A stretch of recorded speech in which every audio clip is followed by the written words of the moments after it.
Eli. Yeah. You see the section like that? All right, we're going to get ready to start our next class, our July class. In August, we will do a study on the 12 apostles.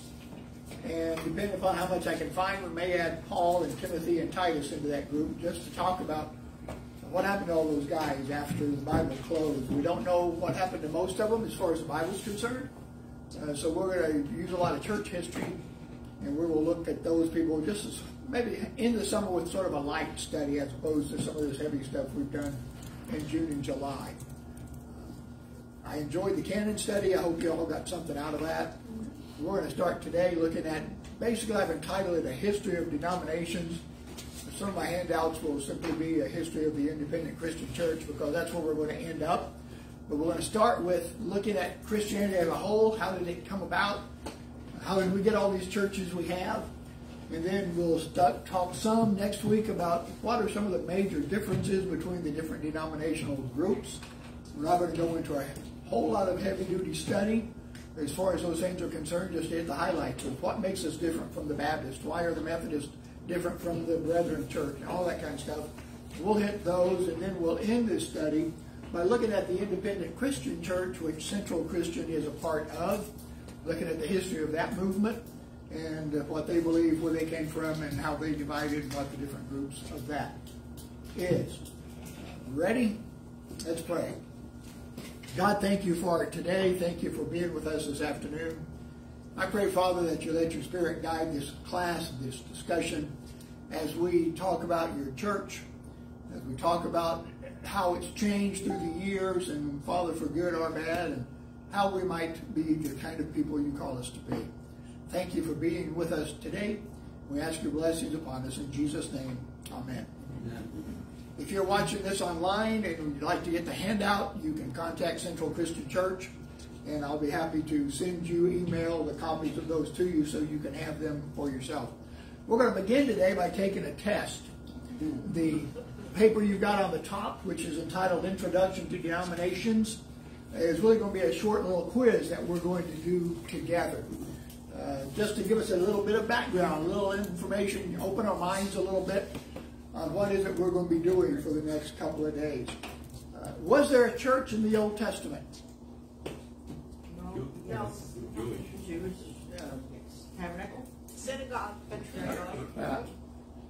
I said no. She says no. I say yes. The answer is yes. There was a church in the Old Testament, and that is primarily because the word, and we'll get into this a little more, the word translated church is ecclesia. Ecclesia is a Greek word, which is not a religious word. We'll cover this in the second handout, so you can get that spelling and stuff. But really it just means an assembly of people, synagogue, group, tabernacle, or a called out bunch of people. And so while you think, we think of that word church, we automatically run to what we consider a church, don't we?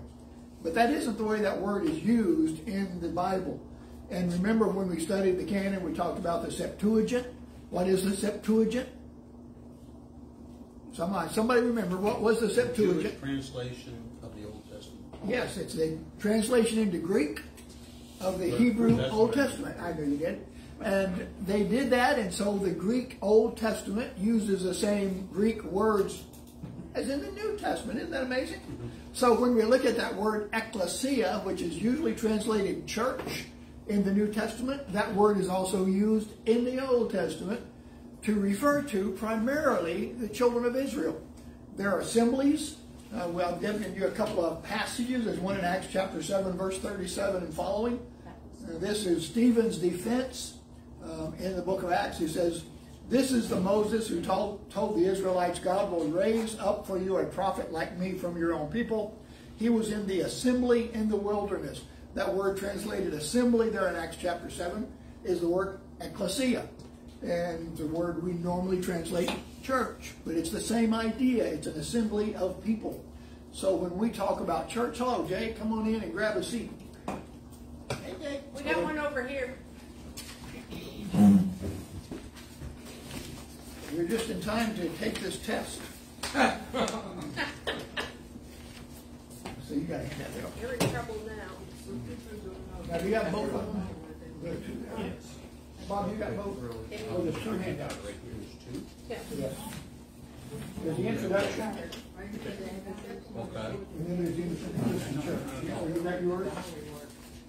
That is yours. I just have one. So you must not have this one, maybe? Yep. No, you don't have that. Good. Right. Okay. Okay. So you people watching online, take some break. Paul. The word ecclesia, what I've read about it is being faith. It's a body of faith, or faithful people. So We have made it that today. That's why we, when I immediately asked you, was there a church in the Old Testament? Most of us immediately think, well, no, of course not. It was a New Testament thing. But again, the word church in the time of the Bible being written simply meant an assembly of people, a group of people.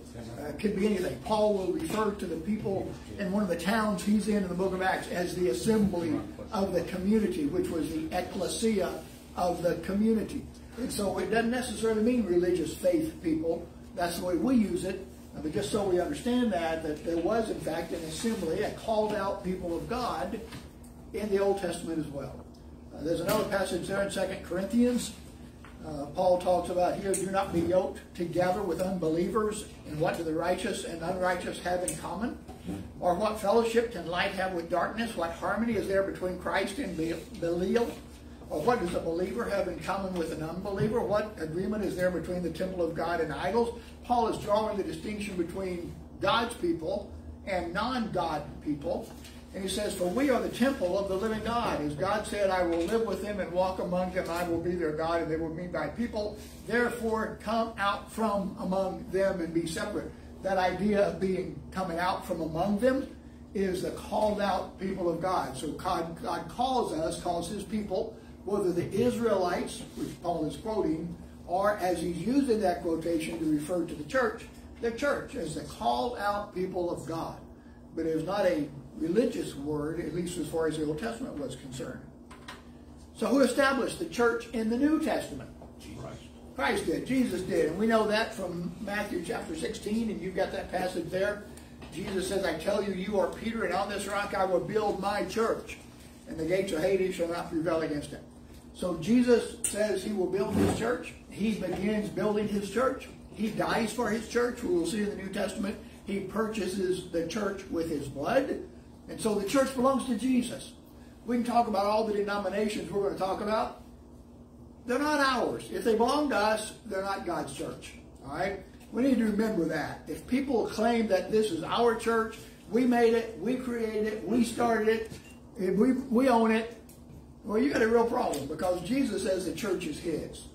And if we're part of his church, then we belong to him. So I go into this to say we need to watch our terminology.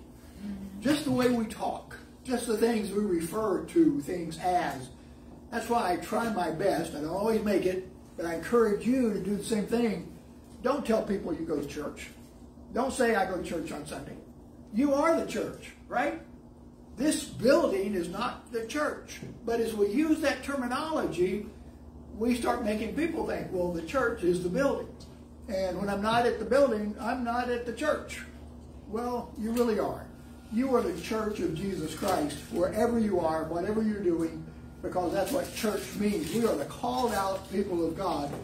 Nowhere in the New Testament does anybody refer to a building as the church.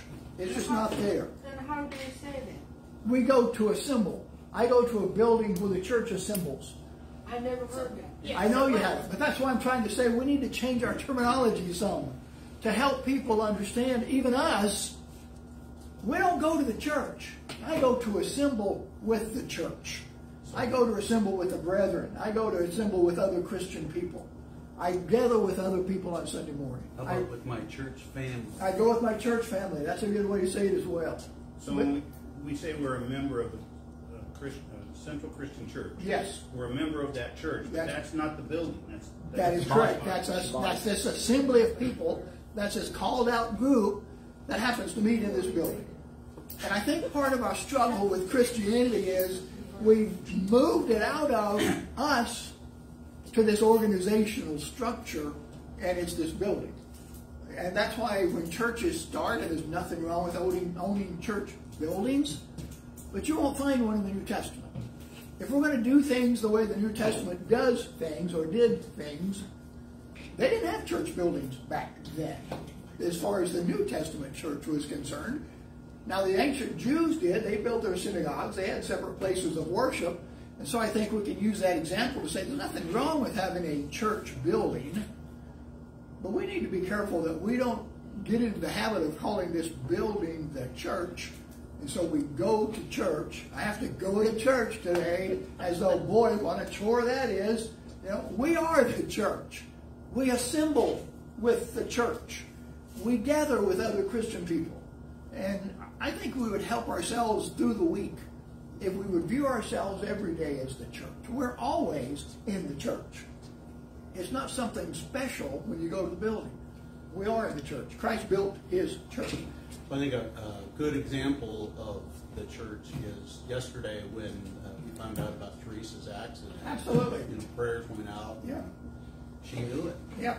People prayed for her. The church came together collectively over the internet, you know, to send her prayer request and to pray for her, to think about her. That's the concept we need to get. And I think we would be more likely to do things together during the week if we remembered we're the church on Monday, Tuesday, Wednesday, Thursday, Friday, and Saturday as well.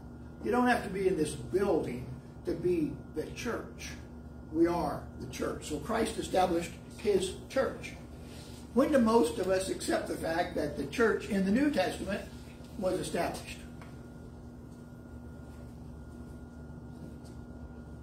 Day of Pentecost. Yeah. And where do we find that? Acts 1. Acts 1 and 2. Yeah. The church comes together, the group, the assembly of the people. God's called out disciples. Come together in Acts chapter 1. They're waiting in Jerusalem as Jesus has told them to do.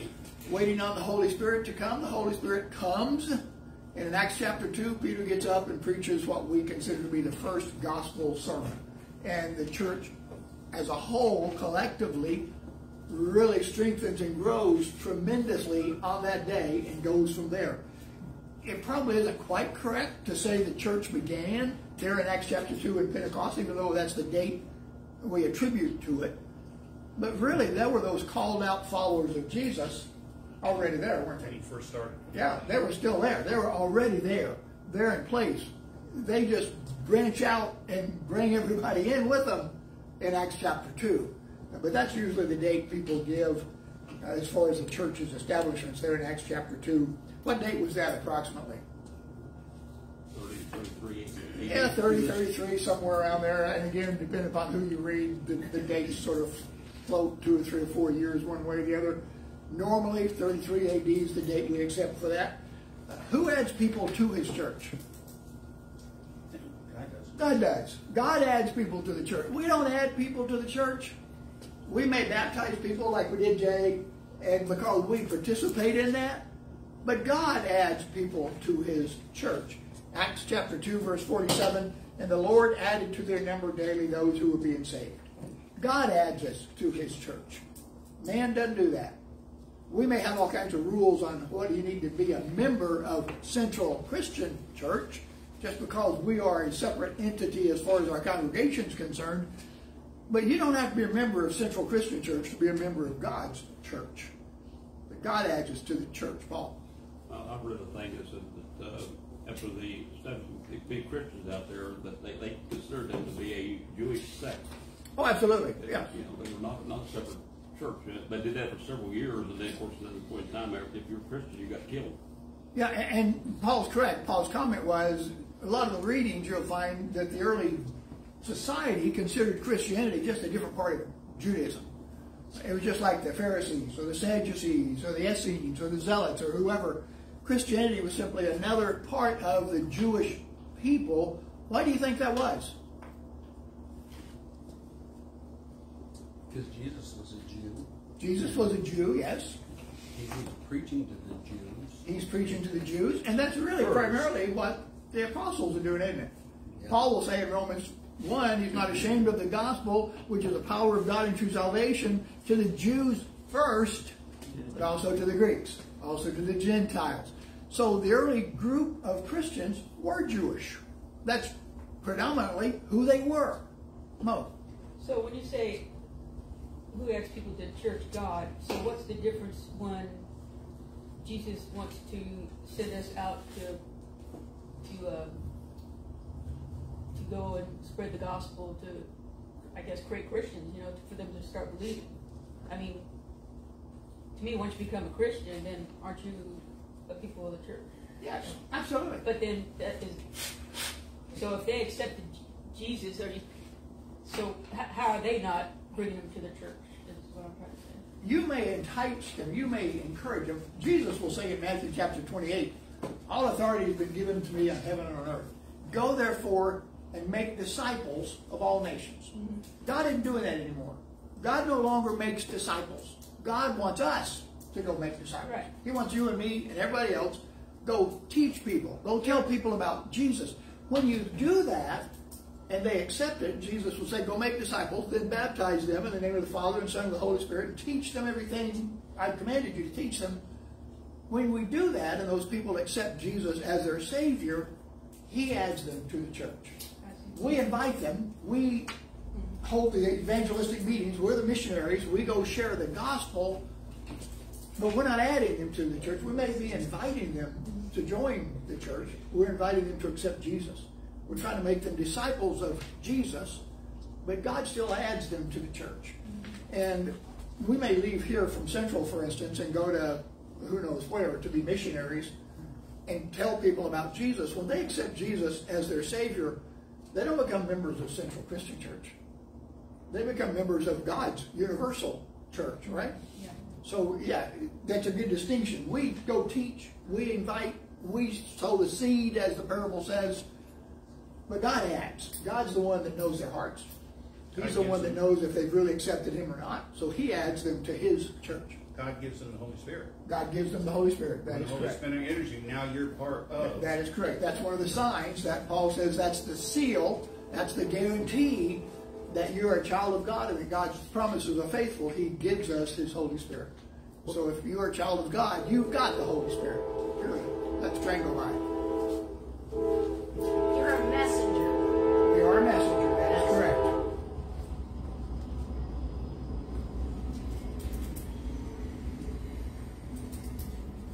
Susan said, we're the messenger, and that is absolutely correct. And that word messenger in the New Testament is the word for angel. And have you ever been told you're an angel? You know, you're an angel. You know, because you've done something precious for somebody. You know, that's the idea. You've carried the message of Jesus to people who needed to hear it. But we don't add people to the church. They don't join our church. They join God's church. He adds them because He's the one that knows their heart. He knows if they're sincere and they've really accepted Christ as their Savior, or they've just said yes to get mom and dad off their back and they got baptized so mom and dad would leave them alone. God knows their hearts that way. That's why we can't add people to God's church. Again, there's a difference between the universal God's church and each different little congregation, each different little assembly of people, different bodies of the church, different sections of the church, have different conditions on what you have to be a member of our church. And we've got a bylaw and constitution that says here's what you need to do. And for the most part, we agree with what the Bible says. The only condition we have that's different is in order to vote in the elections or to hold some of the positions in the congregation, you have to have been here for at least a year, or you have to meet some other qualifications. But those are our man-made rules that are just for Central Christian Church. They don't have anything to do with your salvation. They don't have anything to do with whether you're a member of God's church or not. Okay? So God does that. What's the church called in the Bible? Christian. No. Body of Christ. What is it? Follower. Okay, that's one. People who are followers of Jesus belong to the church. What else is the church called in the Bible? The body. Okay, it's the body of Christ. Paul uses that symbolism frequently. The church is the body of Christ. He's the head. We're the body. What else? We're the bride. We're the bride. We talked about that on Sunday. There's several passages that talk about The church is the bride of Christ. He's the husband. We're the bride. Every one of us who are in the church are collectively the bride of Christ. What else? Disciples. Disciples? Yep. That's what Jesus told them to do, right? Go make disciples. And so if you go make a disciple, they become a disciple of Jesus, accept him as their Savior, go through the baptism, live for Christ, they're in his church. But they're called disciples. We can call each other disciples. We can say instead of going to church, we're going to go join the other disciples. You know, whatever word. So that's another one. What else? Holy family? Was it holy family? We are a holy people. Holy people. Peter calls us that. Separate nation. Several words. They were called the way. Paul talks about that when he's defending himself. He says, I thought I could persecute people who were in the way. Why do you think they were called that originally? In the way? Yeah, why would they call that? They were in the way of the Jewish. No. No, they were the way to God. Yeah, why would we call ourselves that? Because we were his disciples. God's way. It's God's way, but why would we say that? Dick Miller question. But everybody should know it. What did Jesus say he was? And the way to I am the way, the truth, and the life. No man comes to the Father except through me. So the early Christians talked about, we're in the way. We're in Christ, right? If Christ says, I am the way, and the early church Christians are saying, we are the way, we're in the way, then they're basically saying, we are in Christ. But they were telling the Jews that they weren't then. Correct, absolutely, absolutely. Big difference. And that's why that was a slur word when Paul was using it. It was those people, they're in the way. It wasn't they're in the way, blocking the way. It's that they were claiming to be followers of Jesus who claimed to be the only way to God. And so when they were called that, that was a recognition they were followers of Jesus. What else was the church called? Messengers? Huh? Messengers? Messengers? No, not the church, I don't think. Paul was a messenger. He called himself that. What? Ambassadors. We are ambassadors. And that may be a messenger. Paul says we are ambassadors for Christ. If you are an ambassador for a nation or for a person, that means you represent that person, right? You're going to present, you don't make the rules. You're their ambassador for somebody, ambassador for the United States. He doesn't make the laws, or she doesn't get to decide what the rules are. They are there to represent the United States of America. So Paul says we are ambassadors for Christ. We don't make our way, we don't decide our own decisions. God does. We follow him. What else? Branches. He is the vine, and we are the branches. Okay, that's the people probably. We are the branches as the people. Pen's going dead.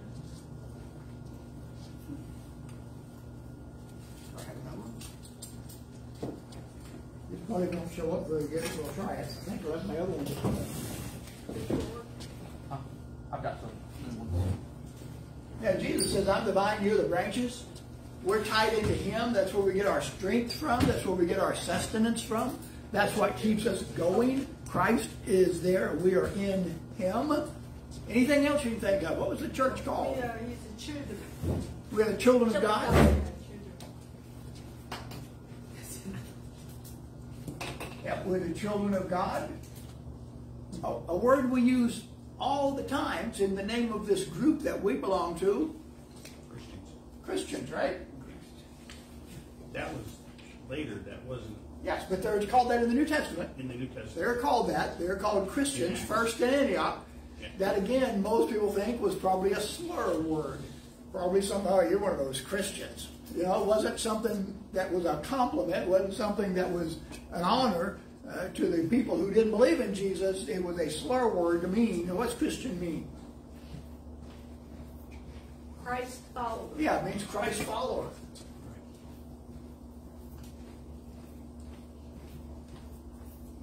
And so for somebody to come along and say, oh, you're a Christian, they were basically saying you're a Christ follower, and they weren't usually calling people that to pat them on the back and give them a good time. It was a slang insult. Oh, you're a Christian. You're one of those people. So a lot of different words. It's called the Church of God. John? That was brand new, Bob. No, it was not. No, it's not. We'll go back to green. I have a question. Okay. I don't know, I was wrong or right. I remember when you called Christian, it's only regular church follow. But how do you call Catholic people? They not follow? They're called Christians too. They do? Yeah. Oh, yeah. But they call it different. We'll talk about the denominations. That's what we're going to study. We're going to come to that. Absolutely will. You're getting ahead of the game, Chichi, but that's a good question. Because in this day and age, obviously, if we're not going to be insulted, which is this class is not going to be, all right? We're not going to throw rocks at people. We're not going to criticize people. We're going to study the Bible. But some people would say, well, you're not a Christian if you're Roman Catholic. Some people in the Roman Catholic Church would say, you independent Christian church, you're not Christians because you're not in our church. There are some Baptist people who would say, nobody's Christian but us. I mean, there's a lot of groups of people who think they have a monopoly on Christianity. And they do it that way because that's their church. They own that church, and they've decided, we get to decide who's in it and who's not. And if you're not in our church, then you're not a Christian. Well, that doesn't go along with what the Bible says. The Bible says if you're a Christ follower, you are a Christian. We'll talk about, probably next week, how close do we have to get to Jesus to follow him to still be a Christian, and how off the track can we get and still be a Christian? And that's a big issue, Bob. One of the ones we haven't said yet is witnesses. Okay, we're his witnesses. Alice. The flock. The flock. That's where the Church of God comes from. Remember when Paul's on his way back to Jerusalem, he stops by, he's at Ephesus, calls the elders down to Melita, and tells them to take care of the flock over which God has made you overseers of the Church of God. And so what that group is called, it's the Church of God. That flock is the Church of God. The church I grew up in quotes Romans 16:16 as the Church of Christ. And so some people believe, well, that's the only right name because the Bible says, Paul says in Romans 16:16, that churches of Christ salute you. Interestingly enough, that's plural. And yet, most of us will agree there's only one church, right? One church of Christ. And so even the Church of Christ, which maintains, well, this is the name of the church because that's what the Bible calls it. Well, we've got, 10, 12 different names up here that are legitimate names in the New Testament that Christians are called. But even the one in Romans 16, it is the churches of Christ salute you. What do you think Paul was talking about? All the people. Yeah, all the people, all the different groups. The church at Ephesus, the church at Colossae, the church at Philippi. All these churches of Christ salute you. They all send your greetings to you, you people in Rome. So as we look at the church and we want to argue about names, hopefully you'll remember there's a bunch of names in the New Testament where Christians are referred to as. We could call ourselves the Way. There is a group of Christian people who call themselves the Way. So we probably wouldn't want to do that because we'd be confused with them. But we could call ourselves any of these names if we wanted to and still be biblically correct, because that's what Christians were called in the Bible. We've come along, and we'll get into this when we talk about denominations, we've come along and decided, well, it has to be this name. This is the only name that works. If you're not called this, you're out. And so we've come along and decided, here's the name I'm going to choose, and if you don't go along with my name, then you're not part of us and we don't want you. That isn't what the Bible does. And if we're going to do Bible things by Bible names and use Bible words for God's people, we can call ourselves a myriad of different names and still be okay as far as the New Testament is concerned. The interesting thing, I believe, as we look at the New Testament was they didn't get identified by names. They were either recognized as followers of Christ or they weren't. You can call yourself whatever you want to, right? But you're either following Jesus or you're not. And that's the test of whether or not you're a child of God, whether or not you're in God's church, is, am I a follower of Jesus? Am I a disciple of Jesus? If you are a disciple of Jesus, then let's stop arguing about what other name I'm going to be called. Just be a follower of Christ and we'll be okay. We just got to be careful that we don't make up a bunch of rules that the Bible doesn't make up. We've already talked about what the word Christian means. That's there on the bottom of page 2 on that little testing. How many churches were established? We've touched on that as well, right? There's one. There's one church. Jesus said, upon this rock I will build my church. Not my churches. It's one church. We all belong to his church. We need to remember that. John chapter 17, what did Jesus pray for as far as his disciples were concerned? Unity. Unity. He wanted us all to be together as one. His prayer was there in John chapter 17, verse 20, my prayer is not for them alone, and he was talking there about his 12 disciples, those guys who were right there with him. He says, I pray also for those who will believe in me through their message. Who does that include? Disciples, followers of Christ that shared the Who else? gospel. Future believers. Anybody. Us, right? Us. Look at that verse and say to yourself, God mentions me in the Bible. Jesus says, my prayer is not just for them alone. I also pray for those who will believe in me through their message. That's us. Do we believe in Jesus Christ because of the message of the apostles? Absolutely. Yes, we do. So Jesus right there in John chapter 17 is praying for you. Praying for me. So I'm praying for all those people, whoever they'll ever be, who are disciples, who are followers of me because of the message of the apostles, that they may be one. Father, just as you are in me and I am in you, may they also be in us, so the world may believe that you sent me. You know the biggest impediment for the world believing that Christianity is true? We're not unified. Yeah, denominations. Bunches of Christians who can't get along with each other. Jesus says, I want my disciples, my followers to be one. Why? So that the world will know that you sent me. That the Father sent Jesus. That's the purpose of unity. And when we come along and mess it all up and argue about, well, you're not saved and you are, and you're in the wrong church, and you're Catholic, so we don't like you, and you're not Catholic, so we don't like you, and you're this and you're that, and you're these people, and you're not us. All we're showing the world is Jesus did not come from the Father. That's what the world sees when his people can't get along with each other. We need to stop that kind of fighting. So why are there so many different divisions in the church today? Because of us, man. Because of us. Absolutely right, Elvis. Because of us. We've come along and messed it up. We've decided we're going to make rules. We're going to make conditions. We're going to decide who's going to be saved and who's not. That is not our job. That's God's job. God says, I will add people to my church. Man comes along and says, well, if you don't belong to my church, you don't belong to God's church. I don't see that in the Bible anywhere. Nothing in Scripture says in order to belong to God, you got to also belong to Bob's church. And if you don't, sorry for you. Or Alvis's church. Or John's church. Or anybody else's church. If you're a child of God, you belong to God's church. Doesn't necessarily mean we can't worship in different buildings, can't do different stuff. The problem comes when we start deciding, I'm a better Christian than you because of the building I go to. I'm a better Christian than you, well, you're not one at all. That's where they start judging. That's where we start judging. That's when we start adding to God's Word.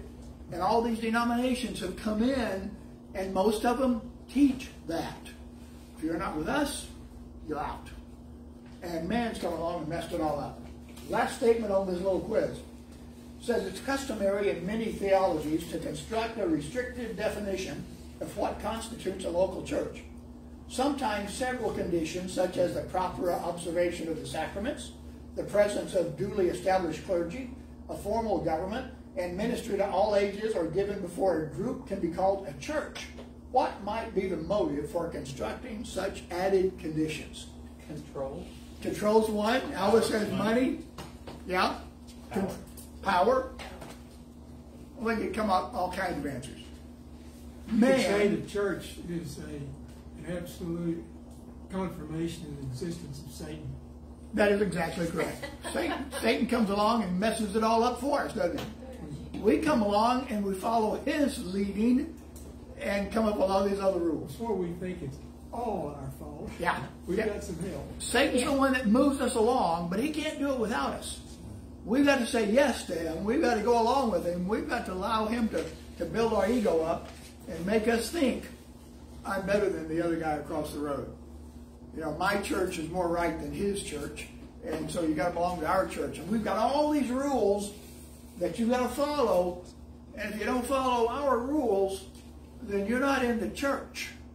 And yeah, it's power, it's money, it's egotism, it's a desire to control. It's all those reasons, every one of them which fly in the face of Jesus' prayer, that I want my people to be unified. I want us to be one. I want the world to be able to see we're working this thing out. We're doing it together. And we need to really strive. That needs to be our prayers as we work together, whether it's in Central Christian or wherever it may be, that we're working together to be the people God calls us to be. It's not all about us. It's all about God. And we need to follow him. And if we'll do that, we can let people see who God is. That's the end of the exam. Okay, I'll try not to run over that. Glad that's So grade yourself and see where you were. Did you pass, Mo? I cheated. You cheated? Uh-oh. We're over here for what? Yeah. You know, and Debbie jokes at that, but that's why we have a church, isn't it? To help each other. So we can help each other. You know, when we're working on, hey, see, you guys are great examples that didn't even know it. When we're the body of Christ, our role is to help every other person who's in the body of Christ. Yeah, it's like being a finger eye. That's exactly right. Wherever you're at, help the other person. You know, my feet help the rest of my body move along. Nobody looks at my feet and says, well, your hips are cheating. You know, they're not walking. You know, your shoulders, they're sure taking a free ride. Nobody does that. The feet are doing what they're supposed to do. And in God's church, that's the way we're supposed to be. Everybody's got a role to play. Everybody's got a gift to use. And God says, use that gift to build the body up, to make it function the way it's supposed to function. And if we would all do that, God's church would grow like crazy. Well, we're at different learning levels as well. We're all at different learning levels. No question about that, Mo, but there's nothing wrong with that. No, I know. So you could be a brand new Christian, a That's baby right. Christian, and you need a lot more help than. Yep. But still, people that have been doing it for years and years still have, You questions. still need help. Yeah, that's what I'm saying. You still have questions. You still. None of us have achieved. I mean, even Paul, you know, one of the guys we look at in the Bible and think, well, if anybody's got it made, he does. He says, I don't consider that I've already achieved. Yeah. I continue to buffet. I love that word because it's really buffet. I continue to buffet my body daily. That's another one of those eating words that we need to be going to the buffet every day. But anyway, Paul says that. You know, he didn't think he had arrived. He's still working hard to make sure he stays faithful to God. So whether you've been a Christian for an hour or two, or you've been a Christian for 70 years, we're all still learning, we're all still growing. And again, just like we wouldn't expect a brand new baby to get up and run across the floor, somebody's got to pick them up and carry them. That's the way the church is supposed to work. The newborns should be gently handled and developed and grown so they develop into the kind of people we want them to be. We teach them, we help them walk, we do all kinds of stuff for them. That's the way the church is supposed to be, helping each other. And if we would do that better, we'd be a lot better off. Questions about any of that? Other comments or thoughts? You guys did good, okay? I just thought we would do that just to get our minds thinking, get our juices flowing before we got into some of the heavy-duty stuff that maybe isn't quite so much interesting to talk about. We've already talked about this a little bit. What does the word ecclesia mean? It means assembly. What is it? Assembly of people. Yeah. Usually we call it called out. Call out. Called out. But it does mean assembly, and that's another way it's used frequently. Because, yeah, I looked up some stuff on that. Okay. It says that the religious people started using it for called out to segregate it from the regular assembly. That's correct. But Because, it's just an assembly of people yes, with a common purpose. that's exactly correct. They're called out, and in our situation, it's an assembly of people called out by God for a specific purpose. Bob brought the point up in Peter's writing. We're a separate nation. We're a holy priesthood. We are supposed to be separate. We're not supposed to be like everybody else. We're supposed to be different. And remember when we did our Old Testament survey class, and we skimmed through it, but we looked at all those crazy little rules in Leviticus about why can't we eat shrimp? You know, why can't I wear clothes that have cotton and linen both in them? Why can't I do some of this stuff that the Jews weren't allowed to do? Why couldn't they do that? Because man-made rules. No, because God made those rules. Yeah, Those are God's God rules. set them out separate. He wasn't in particular. Yeah, He wanted us to be separate. He set up rules to say to my people, I'm going to make you different from everybody else. And one of the things that makes you different, you can't eat shellfish. I am glad that rule is gone. I really am. We're not bound by those rules anymore, but we're still supposed to be a separate people. We're not supposed to be like the world. We should be able to be noticeably different from the way the world acts. And if you can go through your whole life for like 2 or 3 months and nobody notices that you're different from most of the people around you, you got a problem. All right? I mean, that's the easiest way I can say it. You've got a problem. If you're acting like everybody else, and you can mingle with all of your friends and your co-workers and your neighbors and everybody else, and they don't have a clue you follow Jesus or you assemble with saints on Sunday or any of that stuff, you've got a problem. You're not doing what Jesus wants you to do, which is be different and draw people to Christ. We have to do that. We need to do that because that's what God calls us to do. We are called out people. We are an assembly of believers. We're not supposed to be like the rest of the world. We looked at that in Matthew 16 where Jesus says, on this rock I will build my church. I will develop my called out assembly who build on faith in me. Remember, that rock wasn't Peter, like the Roman Catholic Church believes. It was the confession of Peter's faith. You are the Christ, the Son of the living God. And Jesus says it's on that rock, that foundation that I am the Christ, the Son of the living God, that I will build my church. And so we need to remember that. We've come along, and we've created all this hierarchy, all these rules and regulations, all these things that we have made church because, as we've already mentioned, man desires power. They desire structure. They desire rules so that we can judge others by them to see if they're doing what they're supposed to be doing or not. If they agree with me, and so we need to be real careful. We get divided real quick. When was the first division in the New Testament? It's between the Greeks and the Romans, wasn't it? Not that we know about yet, but that's there. That's one. We'll get to that. From the beginning, really. Yeah, why? How do we know? Well, because they were following different people. Yeah, look at 1 Corinthians chapter 1. We'll let the train go by.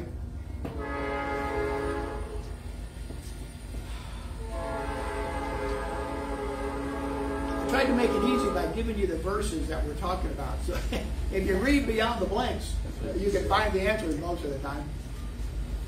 But if you look there in 1 Corinthians chapter 1, beginning in verse 10, Paul says, I appeal to you, brothers and sisters, in the name of our Lord Jesus Christ, that all of you agree with one another in what you say, and that there be no divisions among you, but that you be perfectly united in mind and thought. In other words, what Jesus prayed for, that's what I want from you guys. Unity. I want unity. I want you guys to be together. He says, my brothers and sisters, some from Chloe's household have informed me that there was quarrels among you. What I mean is this. One of them says, I'm Baptist, I'm Methodist, I'm Presbyterian, I'm Roman Catholic.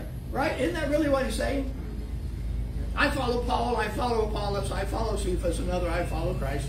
In other words, already, before the church is even getting started well, Christians are denominating themselves by who baptized them. Who are they followers of? Who are the speakers they want to listen to? I want to follow Peter. Well, I follow Apollos. You know, Paul baptized me, and it's that pride kind of thing that says, I'm better than you because I belong to these people. I'm better than you because these people taught me.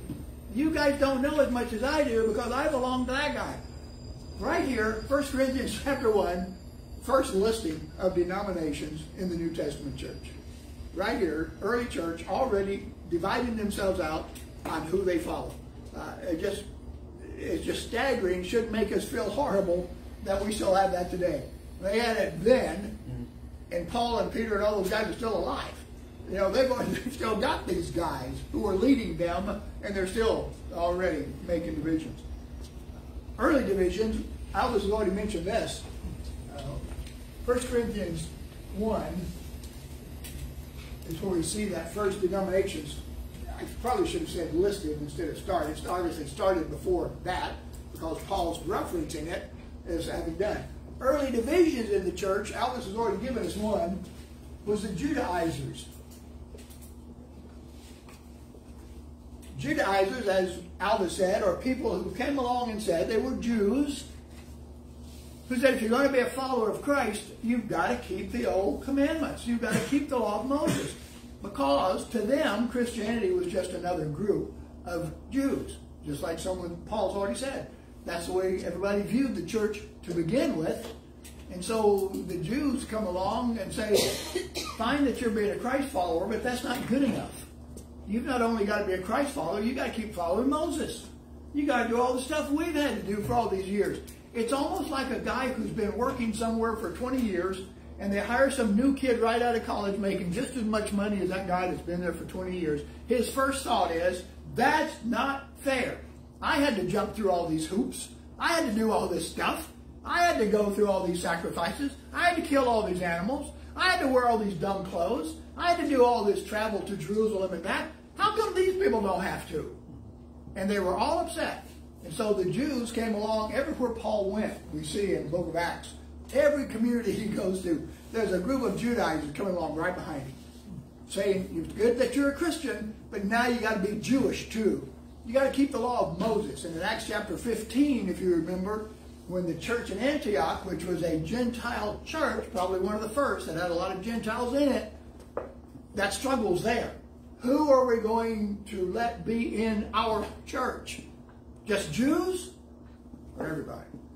And so Paul and Barnabas, remember, they go to Jerusalem, have a council with James and all the other people up in Jerusalem, and they decide, we're not going to make people follow the Old Testament. You don't have to do that. They give them 2 rules. Keep away from blood and sexual immorality, I think, were the 2. But other than that, they said, we're not going to bind any of this other stuff on you. You don't have to follow the law of Moses. It didn't stop people from saying, yes, you do. And so they did. That's really the first major division in the New Testament that we see is the Jewish Christians versus the Gentile Christians, and whether or not they still had to do that.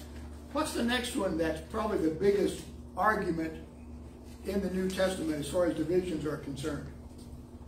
1 John talks about it a lot. The word isn't used anywhere in the New Testament. Prophecy. No. Gnostics. The Gnostics. Who are the Gnostics? And we'll talk about them in a little bit. Who were they? Anybody know? Basically, the Gnostics were a bunch of Christians, claiming to be, who came up with all kinds of new rules. And they said, not only are we Christians, but we've got a special revelation. We know more than you. The Gnostics believed that God gave them special knowledge. That's where the word comes from, gnosis. They had more information than other people did, and so they were lording it over others. But they also came up with different ideas, such as Christ really wasn't human. Christ was really only a spirit. He couldn't possibly be flesh because flesh is sinful. We all know that. And so Christ couldn't have been that. He could have only been a spirit. And so they argued, doesn't matter what you do, that your flesh doesn't matter anymore, so go eat, drink, and be happy, because as long as you mentally say, I'm a follower of Jesus, you can do whatever you want to do. A real problem in the early church. People who thought, Paul talks about this in Romans 5 or 6 somewhere in there, talks about, shall we continue in sin that grace may abound? In other words, some people were teaching, God's grace is awesome. You know, the more we sin, the more God's grace shows up. So let's just keep sinning, because the more we sin, the more God's grace shows us. And Paul says, what's wrong with you? Well, you can't do that. You know, how can you continue to live like that if you follow Jesus Christ? But that's a Gnostic teaching that it didn't matter what you did in the flesh, because the flesh didn't matter anymore. 1 John talks about that a lot. This was a very serious problem in the church. The Judaizers lost a lot of clout when? When do you think they probably stopped bothering the church?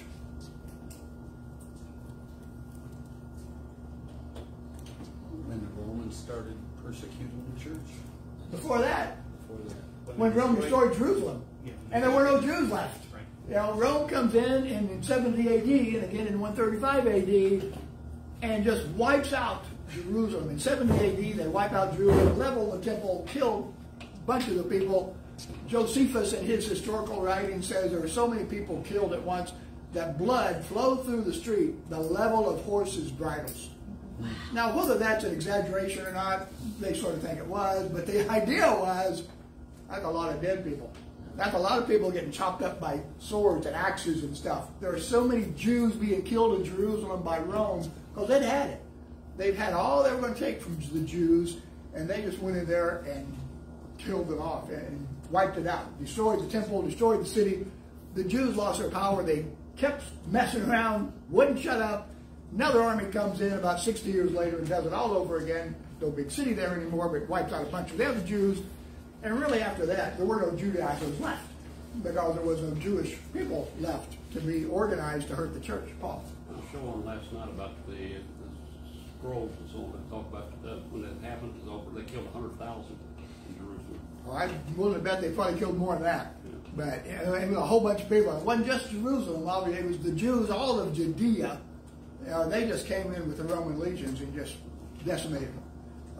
They wiped them out. So after that time, the Judaizers didn't have any power. They didn't have any clout.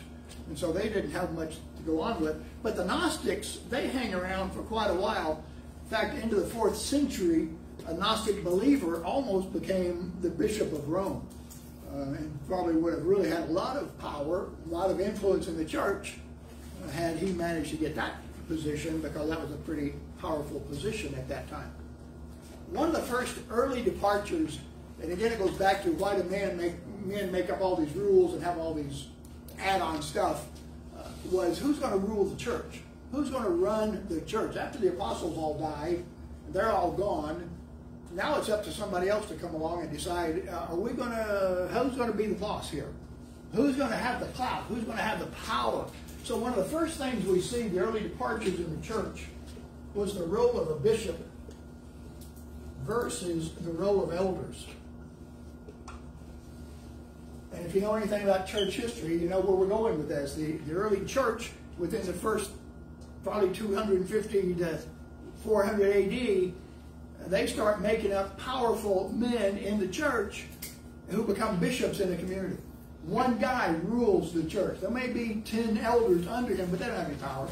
The big guy runs things. And then churches started to have, there's one bishop. There are no elders. We don't even need you guys. We've just got me. And so the church starts breaking apart on this power trip of people who decided, we're going to take control, we're going to rule. And of course, the guy who was the most powerful, the most, usually translate that to wealthy, was the guy who took over, the guy that ran the church, the guy that took over the power and became the boss of this thing. And of course, we know that different communities, their bishops carried more clout than others. The Bishop of Rome, as that evolves, ultimately becomes the most powerful one in the Roman Catholic Church.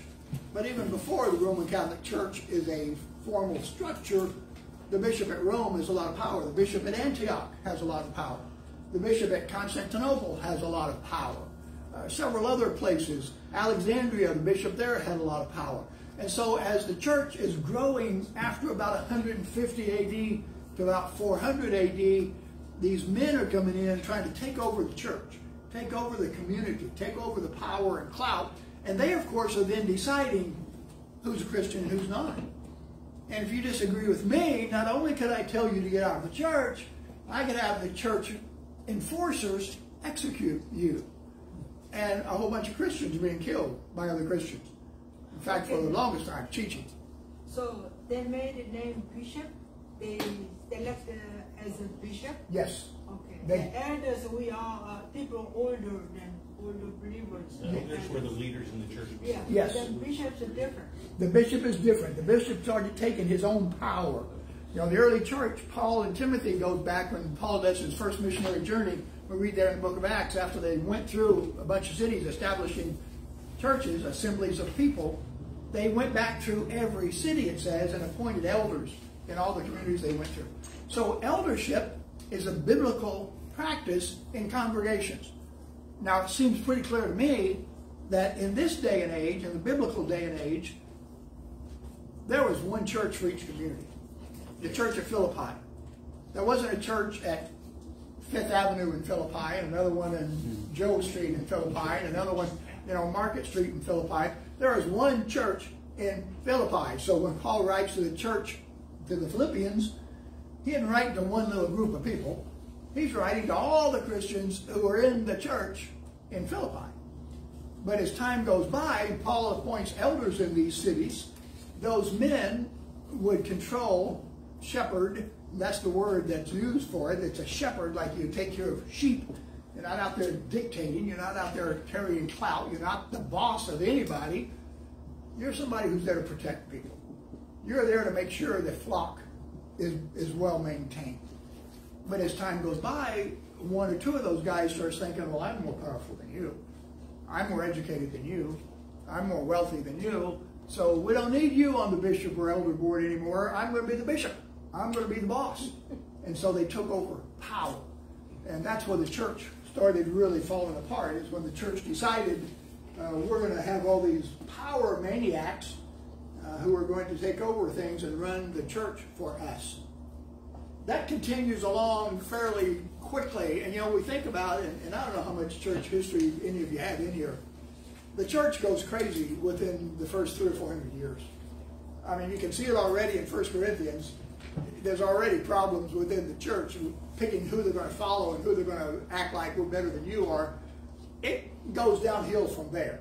It is really messed up until finally Rome designates Christianity as the official religion of the empire. Who does that? Theodosius I. Most of us think of Constantine, right? Yeah. Constantine was the emperor who stopped the persecution of Christians. He did not make Christianity the official religion of Rome. He just says, we're going to give you your property back. We're going to stop persecuting you. You're going to be okay with everybody else. But not until several years later, decades later, in 380 AD, there's this guy, Theodosius, if I can get his name right. Theodosius. S-I-U-S, the first. He comes along and decides, can y'all see that? No, because the snake's in the way, right? Theodosius the first, 380 AD, he decides Christianity is going to be the religion of the Roman Empire. Not only is it now the religion of the Roman, can you see that, Margaret? You just can't read it. Theodosius. Theodosius, 380 AD. He makes Christianity the official religion of Rome and outlaws all other religions. Constantine came along and just said, we're going to give Christianity an even power, even a playing field with everybody else. We're not going to persecute people anymore. Theodosius comes along and says, well, that's an end to that. In between Constantine and Theodosius, another emperor comes in who starts persecuting the church again. In other words, it isn't all smiles and happy between these guys. But Theodosius comes in 380, makes Christianity the religion of Rome, and outlaws all other religions. Not only outlaws them, but issues edicts that says, Christians, if you find a heathen, you take their property away from them. You can stone them, you can run them out of town, you can basically do whatever you want to, because Christianity is the only thing we're going to recognize. Everybody else is an infidel. Everybody else can be persecuted, and they do. And you can imagine what goes wrong here, right? Everybody joins the church because they don't want to be persecuted. They didn't believe in Jesus. They didn't give a hoot about who Christ was. All they knew was, we don't want to be persecuted. And so they all become Christians, supposedly. And then it really snowballs downhill. But prior to this, the Romans bishop, whatever he was, he took the pagan festivals and converted them to Christianity type festivals like Easter and Christmas and all that. And that helped pave the way, I think, for everybody to join, because it's the same festivals they were doing. Yeah, and we'll touch on that here in just a little bit. But you're absolutely correct. As Rome takes over Christianity, which is really what it did, the church didn't take over Rome. Rome took over the church. And now the bishops who are in the powerful positions are there because the emperor allows them to be. The emperor declares himself to be part of the church hierarchy. They call the councils. They call the church together and say, hey, we got this issue. You guys need to come together and solve this. And in many of those, the emperor himself chairs those meetings. And so Rome now owns the church. And you either do what Rome wants or you're not part of the church. And so we see a lot of persecutions, a lot of things going on. And so, yes, the pagans come in. They're all coming into the church. But they're all doing what they used to do. You know, they're not Christians. They don't give a hoot about Christianity. They don't care who Christ was, many of them. And so the church, I use that with quotations, decides how are we going to make these people happy. Well, you know, they have this pagan festival at the winter solstice. Why don't we incorporate that into something that they can celebrate but add Christ to it? What do you think that becomes? Christmas. That's where Christmas basically comes from. The early church didn't celebrate the birth of Jesus. You can read early documents and it goes many hundred years before anybody even thinks about when was Jesus born. Nobody cared when Jesus was born because the only thing that was important was what? He died. Yeah, he died. His death and resurrection. Nobody cared when his birthday was. But now we've got all these pagans coming into the church.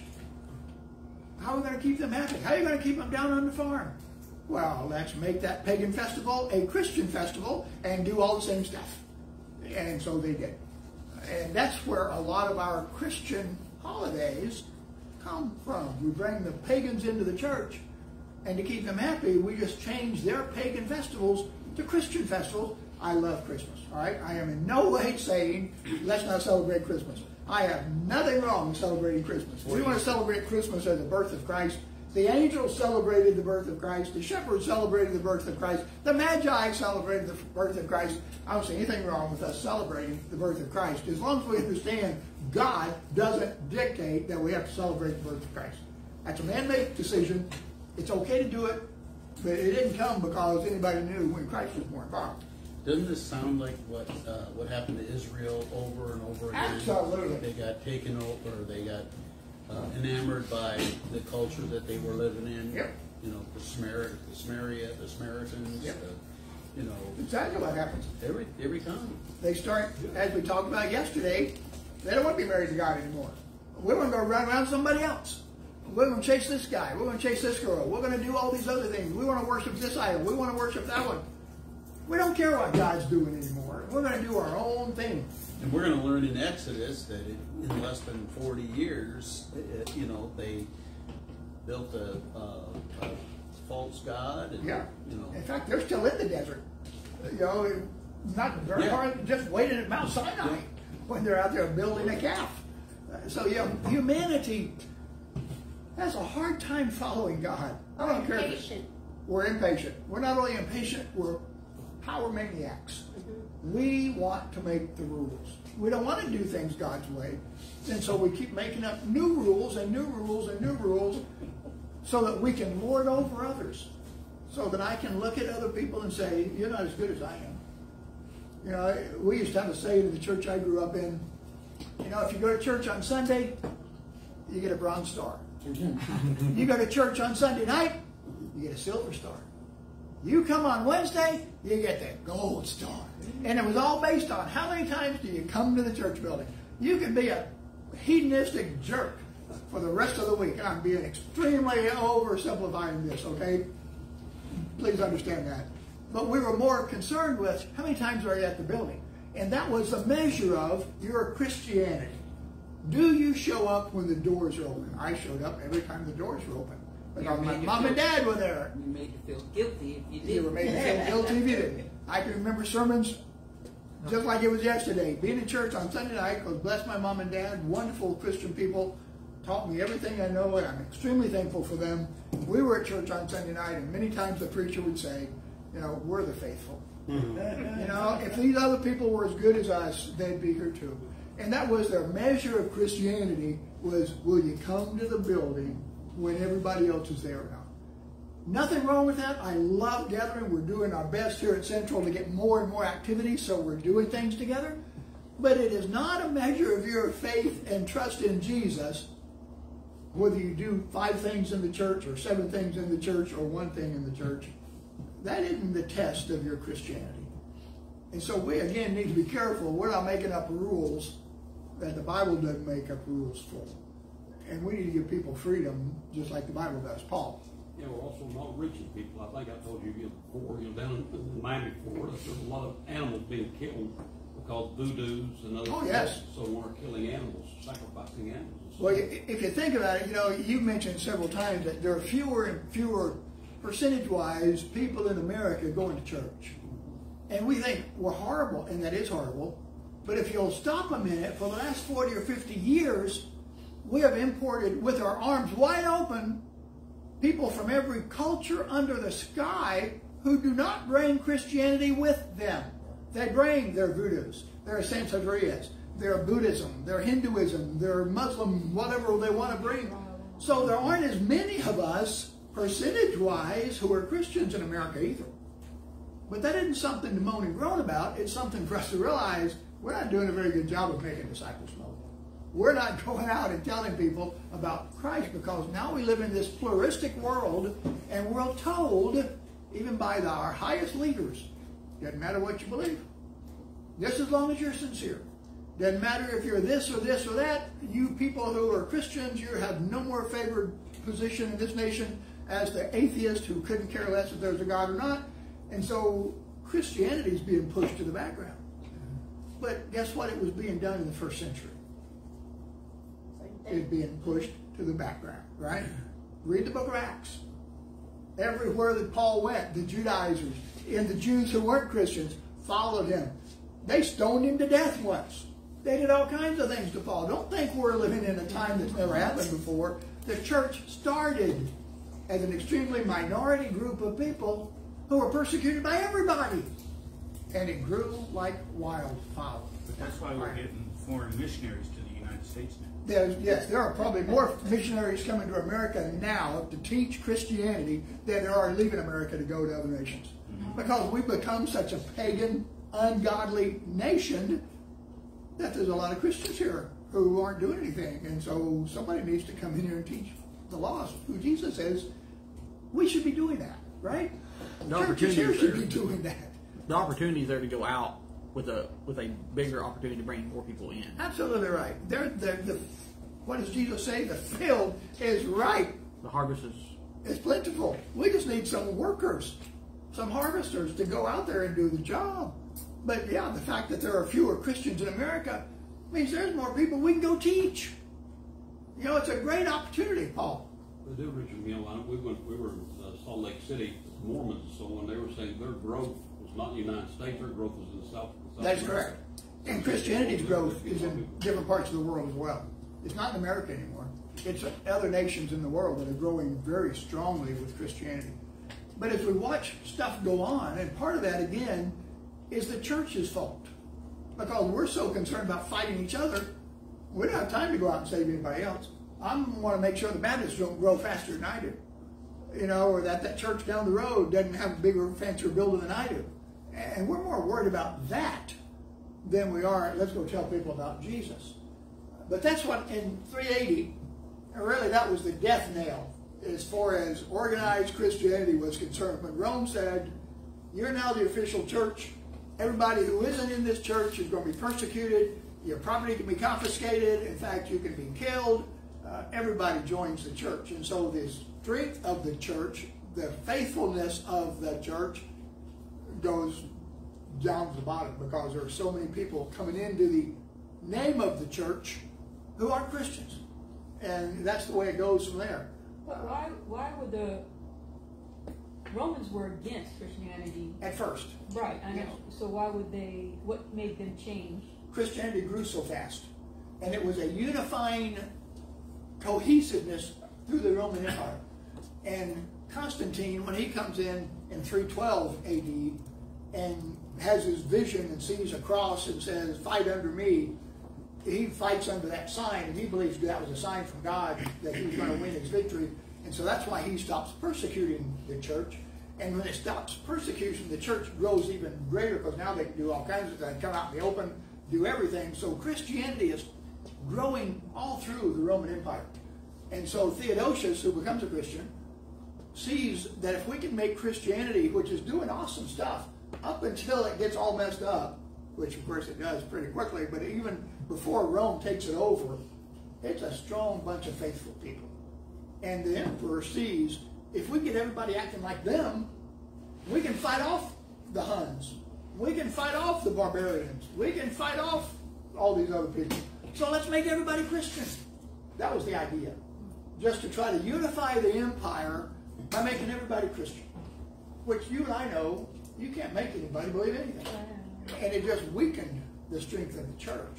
Because now you've got a bunch of people in this label of church who aren't Christians at all. I mean, it's been like this the whole time. The Pharisees and Absolutely. Sadducees were like that too. Absolutely. You know, they Yes. talked a good game, Yes. but you know, That's- so it's not like it's new. It isn't new. Nothing's new. This isn't anything new. The Pharisees tried to take Christianity initially, again, like someone's already said, they wanted to just be a group of Jews. It was just another part of the Jews, and as long as it was that, there wasn't any threat. But when they started bringing the Gentiles in and going out beyond the Jews, now the Jews said, well, no, you can't do that. We don't want that. And so that's when the persecution of the Jews really started, because now we're teaching well, Gentiles can be saved too. And the Jews didn't want to hear that. But then they said, well, if we're going to save them, they've got to be Jews. We still got to do the law of Moses. That's this Judaizer stuff up here, where you're adding rules to what Christians could be. Last blank we've got, probably the last thing as far as a summary, and that's all this has really been so far today, has been a summary of how we got to where we got to. The Roman Catholic Church, under the power of Rome, grows like crazy. The bishop at Rome ultimately becomes the bishop of the church. He's hand in hand with the emperor. Whatever the church at Rome wants, gets, except for the Eastern Church. Okay, the Eastern Church still has some independence, if we call that. They're stationed in Constantinople, which is today what? Istanbul in Turkey, right? And so the church in Constantinople has a very powerful, they called him a patriarch. He's ruling the Eastern Church, the Christians in the eastern part of the Roman Empire. Church at Rome is ruling the western part of the Roman Empire, the church in Europe and England and from Italy over. So you've got these two factions, one in the west, the Roman church, one in the east, which is the Constantinople church, and they're battling all the time. And we'll talk here in just a minute about, well, maybe not this minute, maybe next week, about what happens with them. But ultimately in 1054 AD, the man who's now the Pope, the bishop in Rome, excommunicates the Patriarch of Constantinople. Here's this guy who's the ruler of the Eastern Church. They're having a doctrinal dispute, and so the bishop in Rome says, fine, we'll take care of this. You're no longer here. You're no longer a Christian. You're out. We're going to take care of you. So in 1054, the church splits, and it becomes the Roman Catholic Church and the Greek Orthodox. When does the Russian Orthodox then split from the Greek? Make me start to spell Russian. Yeah, the Russian Orthodox Church comes out of the Greek Orthodox Church, very powerful church. Christians in Russia are a major emphasis until it turns to communism. But the Russian Orthodox Church, extremely strong church for a long, long time. Primarily it takes over when the Eastern Orthodox, Greek Orthodox Church falls to the Muslims. Muslims come through and conquer the Eastern Empire. they don't conquer Russia. So the Russian Orthodox Church becomes the powerful church out of Rome. Still got the Roman Catholics, but you've got this Greek Orthodox, Russian Orthodox group that really is the church in the East. They've got different rules, they've got different ways they practice, they've got different things they honor than the Roman Catholic Church. Made a lot of major differences between the two, but until 1054, it's all one big church in the Roman Empire. In 1054, that splits. Roman Catholic Church becomes the powerful church. Eastern Orthodox Church actually exists longer than the Roman Catholic Church. The barbarians come in and sack Rome, defeat that Western Roman Empire long before the Greek Orthodox Church falls. But then the Muslims finally come in and conquer it. Constantinople turns it into Istanbul and all that kind of stuff. And the Greek Orthodox Church loses a lot of its power in that area because the Muslims take over. Okay? That's where we end in 1054. That's one of those bright lines. Remember when we did the study in the Old Testament survey, I gave you some bright lines for you to remember, such as the year 2000. Who was who? Anybody remember? 2000 BC. Abraham. 1000 BC was David's reign. David. If you remember those dates, you can remember basically what's going on in the Old Testament. 2000 BC approximately is Abraham. 1000 BC approximately is David's on his throne. Well, 1000 AD, 1054 to be exact, the Roman Church and the Greek Orthodox Church splits. Prior to this time, the Christian Church was all in Rome. It's the Roman Empire was primarily the Christian church, and it was ruled by Rome primarily. They thought they had all the power. That's why he thought he could excommunicate the patriarch in Constantinople and shut him up and make the church there do what he wanted them to do. Well, of course, the patriarch in Constantinople just flipped it back and said, "Fine, I excommunicate you." And so now we've got two church leaders, both excommunicated, and off they go, going on from there. That becomes really the first major division of Christianity. When you're talking about denominations, there aren't really any denominations going on up until about 1054. Everybody considered themselves the church. It was the Catholic Church, Catholic with a small c. What does that word Catholic mean? Universal. Universal. Yeah, universal. So the Roman Catholic Church is the Roman Universal Church. We are all part of the Catholic Church. Small c Catholic, because we're all part of the Universal Church. So that word itself doesn't have a horrible name to it, doesn't have a horrible meaning to it. We are the Catholic Church. But it's the Roman Catholic Church that's controlled by the bishop at Rome, now the Pope, and he rules the Roman Catholic Church. But every Christian who's a true Christian is a member of the Catholic Church, because we're all members of God's body, wherever it is. But the Greek Orthodox Church comes. Jay, you going to say something? Okay. Questions, thoughts? Like I say, this is where the first division in Christianity comes. Not to say there aren't issues through all these years. There's first thousands of years. There's all kinds of problems. There's all kinds of battles. There's all kinds of people killing people. There's all kinds of councils on trying to decide Christian doctrine, who's going to rule what. And again, like we said, the emperor takes a major role in many of these and sort of dictates what the answers are going to be sometimes.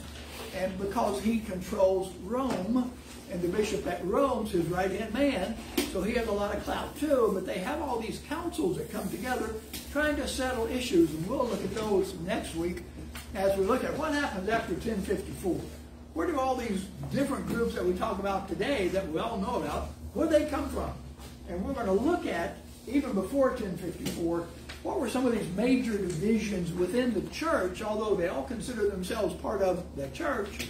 Again, not till 1054 is there now a Roman church and a Greek church. Two separate churches. Until that time, everybody was in the church. They had all kinds of squabbles, all kinds of divisions, all kinds of arguments. Some people would argue, you're not in it, you are, you're not, I am, who knows what. But they didn't make new churches until this day comes along. But we'll look, starting next week, at what some of these early arguments were, one of which finally led to this division on how we want to resolve that. Well, they dissolved it by just splitting the church, which unfortunately we still do today. But we'll look at some of that stuff beginning next week, and then we'll get into, okay, once this happens, Well, where did Martin Luther and all those other people come from? Where did Calvin come from? What about John Knox? Or what about the Mormon Church? And how do we get all this stuff? We'll pick that up next time, and we'll fly through their history. How did they come to be? When did they come about? Who were the major players? And so you'll have at least an idea of when all this stuff happened. When did these things start? You've got some notes in the handout I gave you. I'll give you another handout for next time as well. As we get in again to some of the doctrinal issues, why are the Lutherans different from the Methodists? You know, what makes a Baptist different from Presbyterian? We'll talk about some of that, and then we'll go the last week looking at the Restoration Movement, as it's called. How did the independent Christian church come to be? What happened there? And you'll find once we get to the 1800s, which is what, about 800 years after this mess, in America, because America is full of the idea of what? Freedom. That religious people started coming up with their idea of freedom. And many of the churches you know about today really grew and became what they are because of what was going on in the United States. This country had a great influence on how the churches developed after everybody left the old world, because they had freedom in America. And so we'll touch on that and look at that as well. Questions, observations, wonders?